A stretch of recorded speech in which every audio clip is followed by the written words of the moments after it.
Une maison passive. Mais qu'est-ce que c'est? De conception bioclimatique, une maison passive se nourrit des rayons du soleil afin d'en conserver sa chaleur. C'est pour cela que son terrain de construction doit être orienté au sud et sans masque solaire, afin de profiter d'un maximum de lumière et de chaleur, grâce aux brise-soleil motorisés côté sud. Ceux-ci assureront le dosage du soleil dans la maison, été comme hiver. D'architecture simple et la plus compacte possible afin d'éviter les déperditions de chaleur, la maison passive, avec son isolation performante sans pont thermique, conservera une température agréable et constante dans toutes les pièces, quelles que soient les saisons. De plus, son isolation sera complétée par une étanchéité à l'air performante et durable. Ainsi, en hiver, la chaleur ne s'échappe pas et en été, le chaud ne s'infiltre pas. Abordons maintenant un des éléments les plus importants de la maison passive, sa ventilation. Mais pourquoi ventiler?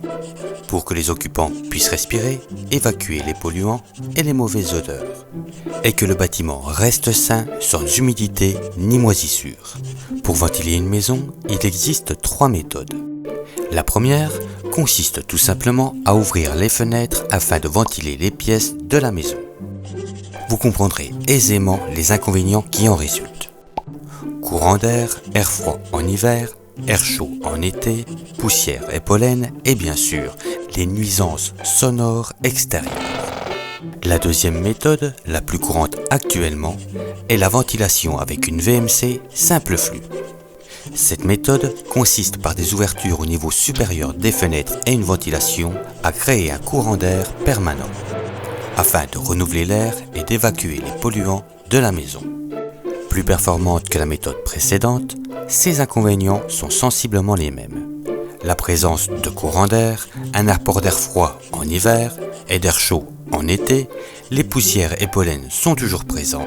Quant au bruit extérieur, il reste audible.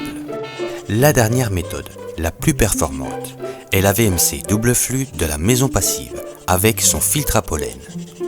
L'air intérieur, CO2, odeur de cuisine, humidité sont rejetés à l'extérieur, fournissant à l'air nouveau, filtré de tout pollen, ses calories, permettant ainsi à l'air entrant d'adopter la température de l'air sortant.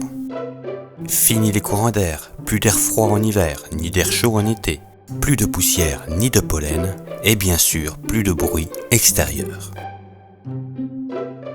Grâce à tout ce que nous avons vu précédemment, la maison passive est sans chauffage principal. Pas d'entretien de chaudière, de pompe à chaleur ou de ramonage de conduits. Pas de stockage de combustible, plus de fioul ni d'abonnement au gaz.